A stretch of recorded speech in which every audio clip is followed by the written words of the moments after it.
It started like any other night on The Daily Show, but nobody expected what was coming. À ce qui allait suivre. Jon Stewart, de retour derrière son pupitre avec son sourire narquois habituel, a jeté un coup d'œil nonchalant à la caméra, puis a lancé une blague si acerbe, si ciblée, qu'elle a divisé Internet en deux. Meghan Markle, a-t-il déclaré, marquant une pause pour les faits, est en quelque sorte une mini Brigitte Macron. Elle excellait à remettre son homme en place. La foule a rugi. Et d'un seul coup, le ton autour de Meghan Markle a changé. Encore une fois, ça ne devrait pas être comme ça. Salut, ma fille. Pas de chance. Tu as un podcast et tu peux toujours terroriser les gens. Et non, je ne veux pas y participer.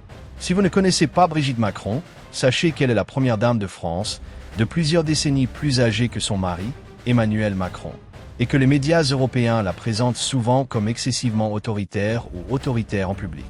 On la voit dans une vidéo tristement célèbre la voir repousser la main du président lors d'un événement diplomatique, un geste d'une fraction de seconde qui a fait la une des journaux. C'est la comparaison faite par Jon Stewart.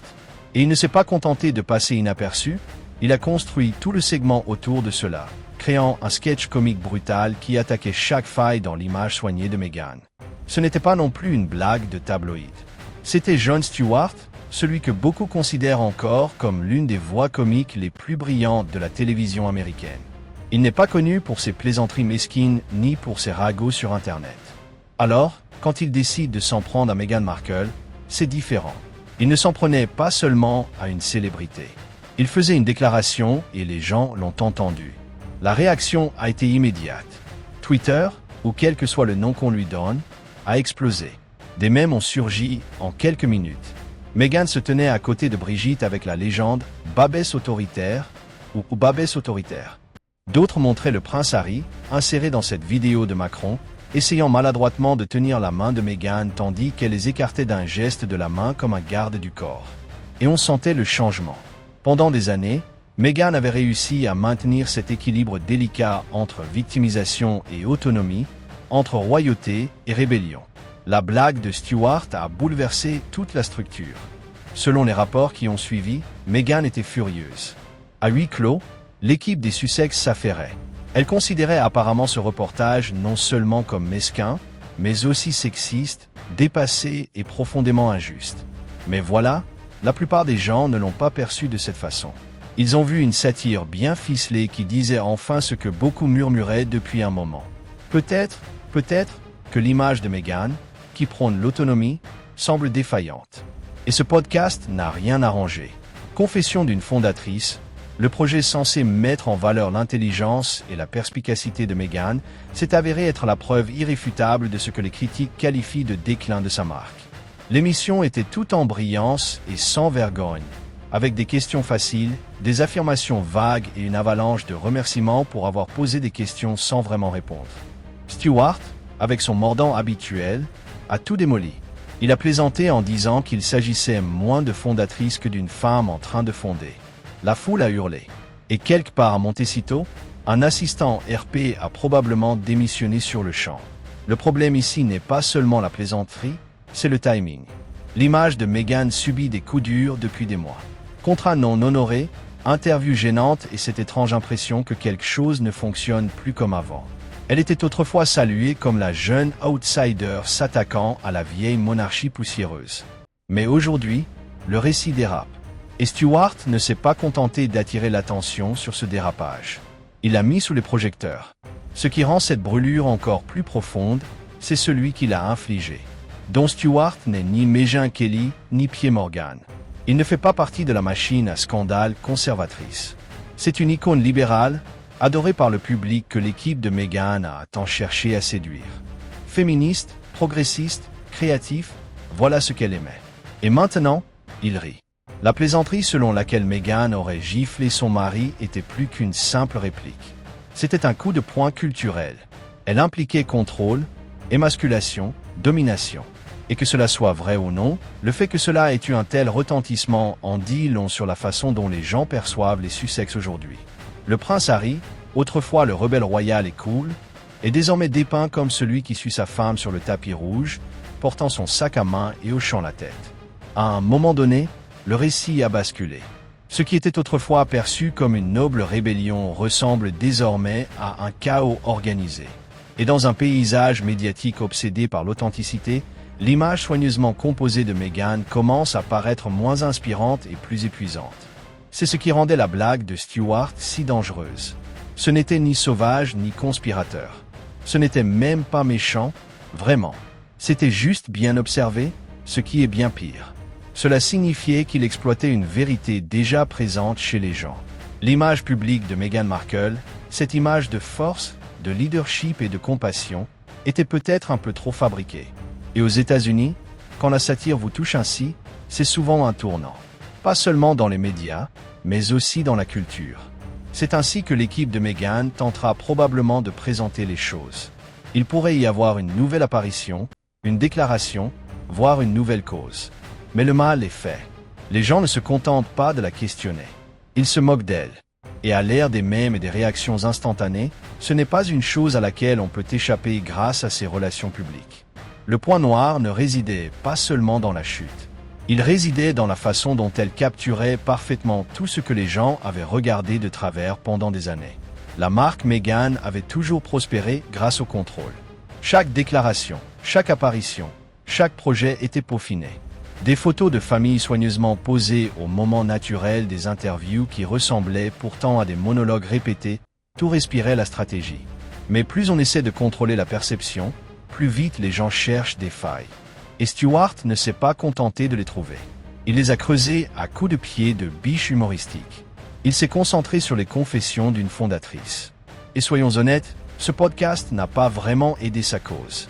Présenté comme une célébration de l'entrepreneuriat féminin, il a plutôt fait penser à une conférence TED hors de prix, coincée dans un rayon Whole Foods.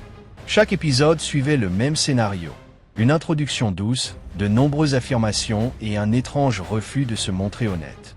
À aucun moment, la série n'abordait le quotidien ingrat et sans filtre des vrais fondateurs. Pas de risques financiers, pas de panne, pas de victoire durement gagnée. Juste de vagues histoires d'alignement et de vision. Les critiques n'étaient pas cruelles lorsqu'elles disaient que cela paraissait faux. Ils étaient honnêtes. Meghan n'avait jamais vraiment créé d'entreprise. Il n'y avait pas eu de problème de salaire, pas de casse-tête de recrutement, pas de lancement de produits. La seule chose qu'elle avait réellement fondée était une marque médiatique liée à son titre royal. Et même cela ne tenait pas la route. Les contrats étaient abandonnés, l'intérêt déclinait, et même son projet d'animation Netflix, Pearl, fut discrètement abandonné avant même d'avoir pu faire le moindre bruit. Alors, quand Stewart a plaisanté en disant que la série parlait moins de fondateurs que de quelqu'un qui sombre, cela a été plus percutant qu'il n'aurait dû. Non pas parce que c'était brutal, mais parce que c'était juste. Il exprimait clairement ce que tout le monde pensait. La version des difficultés de Meghan était si aseptisée qu'elle ressemblait à une parodie d'ambition réelle. Et lorsque la blague a porté ses fruits, il n'y a pas eu un seul hoquet dans le public. Que des rires. C'est le pire genre de rejet. Pas de l'indignation, mais de l'indifférence. Le prince Harry ne s'en est pas tiré à bon compte non plus. La pique de Stewart à son égard, un immigré au chômage qui avait abandonné sa famille, sa maison et qui portait désormais le sac à main de sa femme lors de dîners de charité, n'était pas seulement cruelle, elle était virulente. Elle a brisé l'image de rebelle royale qu'Harry avait tenté de se forger depuis son départ de la monarchie. Les interviews révélatrices, les mémoires, l'accent constant mis sur la recherche de sa voix, tout cela contrastait avec la version dépeinte par Stewart. Un homme en arrière-plan de sa propre histoire. Et soyons réalistes, c'est ce que les gens commencent à voir. Lors des événements publics, Harry prend rarement la parole. Meghan occupe le devant de la scène, prononce son texte, fait des discours empreints d'émotion. Harry se tient à ses côtés, souriant comme un agent de sécurité en smoking. Cela peut paraître dur, mais l'image compte. Surtout lorsque votre marque dépend de sa visibilité. Si le public commence à vous considérer comme un accessoire dans le parcours de votre partenaire, la sympathie disparaît. Rapidement. L'ironie est que Meghan et Harry ont tous deux bâti leur image post-royale sur l'authenticité. Ils ont déclaré avoir quitté le palais parce qu'il était étouffant, parce qu'il ne leur permettait pas d'être authentiques. Mais hors des murs de ce palais, leur nouvelle vie commençait à paraître tout aussi mise en scène. Des promenades de paparazzi parfaitement synchronisées aux images de leur domicile privé dans leur docuserie Netflix, plus rien ne semblait naturel. Et lorsque l'authenticité commence à être soignée, elle devient matière à comédie. Stewart n'a pas inventé la réaction négative envers Meghan, il l'a simplement accélérée. Jusque-là, les critiques envers les Sussex se limitaient principalement aux cercles conservateurs, aux tabloïds ou aux diatribes virulentes sur YouTube. Mais là, c'était autre chose. C'était un humoriste respecté, connu pour ses valeurs progressistes, qui déclarait à voix haute que l'empereur était nu. Et le public applaudit. Ce n'est pas seulement une question de relations publiques. C'est un changement culturel. Il ne s'agissait pas d'être une femme, d'être métisse ou d'être une étrangère. C'est l'argument que ses défenseurs utilisent généralement. Mais la blague de Stewart ne consistait pas à frapper vers le bas. Elle transperçait, à travers la marque, à travers la vulnérabilité programmée, à travers le cycle sans fin d'une victimisation raffinée. Il ne se moquait pas de son identité. Il se moquait de la façon dont elle l'utilisait comme armure. Les rires dans ce studio n'étaient pas cruels. Ils étaient lasses. Marre qu'on me dise d'admirer quelqu'un qui me semble toujours inaccessible. Marre qu'on me vende de l'autonomisation sans fondement. Marre de voir l'authenticité présentée comme un soin de luxe. La chute a frappé non pas parce que les gens détestent Meghan, mais parce qu'ils ont l'impression de ne plus savoir qui elle est vraiment. Et voici la vérité qui rend les choses encore plus compliquées. Jon Stewart est le genre d'humoriste qui choisit ses cibles avec soin. Il ne court pas après l'influence. Il ne se laisse pas séduire par les tendances faciles. S'il a décidé de tenter sa chance, c'est qu'il pensait que le public était prêt à l'entendre. C'est la partie discrète que personne ne veut dire à voix haute. Peut-être que le vent a tourné. Non pas parce que les gens détestent Meghan, mais parce qu'ils ont arrêté d'acheter ce qu'elle vend. La marque Meghan a toujours été axée sur la narration. Maîtriser l'histoire, cadrer l'image, mener la conversation. De son interview avec Oprah à ses documentaires sur papier glacé, elle s'est imposée comme la voix de la royauté moderne. D'une audace décomplexée, d'une élégance naturelle, elle a été incomprise par les institutions qui cherchaient à la réduire au silence. Mais lorsque la satire prend le dessus, le récit échappe à celui qui le possédait autrefois. Voilà le véritable danger auquel Meghan est désormais confrontée. Ce n'est pas de la diffamation. C'est hors sujet. La comparaison avec Brigitte Macron n'est pas fortuite. Elle a été choisie pour son impact maximal. Une femme perçue comme intelligente et élégante, mais souvent critiquée pour sa domination publique et son attitude glaciale en coulisses. Cette étiquette, Mini Brigitte Macron, était lourde de sens. Elle a dépeint Meghan comme une figure qui ne se contente pas d'éclipser son mari, mais qui le transforme activement en personnage secondaire dans sa propre pièce. Dans tout autre contexte, la plaisanterie aurait pu être ignorée, mais avec Jon Stewart et les applaudissements en guise de bande-son, elle est devenue un titre. La réaction de Meghan, décrite par les initiés comme furieuse et humiliée, est précisément ce qui a rendu le sketch si efficace. Dès qu'une personnalité publique commence à se prendre trop au sérieux, la comédie la rattrape. Et Meghan, malgré son sang-froid et sa stratégie, a oublié que parfois, le meilleur moyen de protéger son image est de laisser la plaisanterie faire effet et de passer à autre chose. Au lieu de cela, elle s'enfonce dans une spirale infernale, s'efforçant de sauver une réputation qu'elle ne contrôle plus. Son équipe a bien sûr tenté de s'adapter. On a entendu parler de nouvelles initiatives, de nouveaux partenariats, et même des rumeurs d'un retour médiatique. Mais l'ambiance a changé. Aussi soignée que soit sa présentation, le public perçoit désormais tout ce qu'elle fait à travers le prisme de la performance. Un nouveau podcast, une production, un nouveau projet caritatif, des relations publiques, un moment de candeur avec ses enfants, mis en scène. C'est le problème quand votre authenticité est ridiculisée sur scène. Vous n'avez plus le bénéfice du doute. Et Harry, son image s'est dégradée encore plus vite. Autrefois prince qui avait abandonné la couronne pour protéger sa femme, il est aujourd'hui dépeint comme une figure perdue, à la traîne, incapable de trouver sa propre voie. Ses mémoires, Spare, étaient censés se réapproprier son histoire. Au lieu de cela, cela ressemblait à un mélange de séances de thérapie et de bavardage médiatique, suscitant plus de froncements de sourcils que d'empathie. La blague de Stewart sur le sac à main et l'exil n'était pas seulement drôle, elle était brutale parce qu'elle était visuelle. Tout le monde pouvait l'imaginer. Et une fois qu'une blague a une image qui colle, il est difficile de la passer à côté. Il y a quelque chose d'uniquement dangereux dans l'humour qui dit trop bien la vérité. On n'en discute pas. Cela se répète.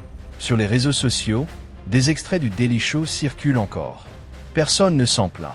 Ils ajoutent des légendes, ajoutent des réactions et créent des TikTok qui poussent la moquerie encore plus loin. Meghan et Harry ne sont plus traînés par les critiques. Ils sont désormais même par d'anciens fans. Ce genre de réaction n'est pas bruyante. Elle est froide. On ne voit pas de gros titres indignés ni de boycott massif. On voit le silence, les vues s'amenuiser, les foules désintéressées. L'élément même sur lequel Meghan a bâti sa marque, l'attention, est en train de disparaître. Et c'est pire que la haine. La haine vous maintient dans l'actualité. L'indifférence vous en éloigne. Hollywood l'a remarqué. Les dirigeants des médias qui cherchaient autrefois des contrats se retirent discrètement. Les contrats de podcast se terminent prématurément. L'intérêt du public s'estompe. Non pas parce que Meghan a fait quelque chose d'impardonnable, mais parce qu'elle a cessé d'être convaincante. Quand chaque phrase semble répétée, chaque sourire semble chronométré et chaque projet ressemble à un coup de pub, le public ne s'énerve pas. Il s'ennuie. Il fut un temps où Meghan symbolisait quelque chose de plus grand qu'elle-même. Elle était la femme métisse qui remettait en question une institution vieille de plusieurs siècles. Elle était l'actrice américaine devenue duchesse puis militante. Elle était censée incarner une monarchie d'un nouveau genre, synonyme de progrès et de changement. Mais aujourd'hui, dépouillée de son aura mystique et portée par un contenu défaillant, elle n'est plus qu'une célébrité de plus luttant pour rester pertinente dans un paysage qui évolue trop vite pour s'en soucier. Jon Stewart n'a pas détruit Meghan Markle. Il n'en avait pas besoin. Il a juste allumé l'allumette. La véritable explosion est venue de l'oxygène culturel qui l'entourait déjà, un mélange de lassitude du public, d'attentes déçues et d'années de performances impeccables qui ont finalement cédé sous l'examen. Le rire n'était pas dû à la plaisanterie, mais à la libération. Le soupir collectif d'un public qui a fini de faire semblant de ne pas voir les ficelles, et maintenant, Meghan se retrouve confrontée à la bataille la plus difficile des médias. Regagner l'intérêt. Pas la sympathie, pas l'indignation, juste l'attention. Le défi, c'est qu'elle ne peut plus utiliser les mêmes outils. La carte de victime a expiré. L'image féministe semble creuse. Le conte de fées s'est estompé.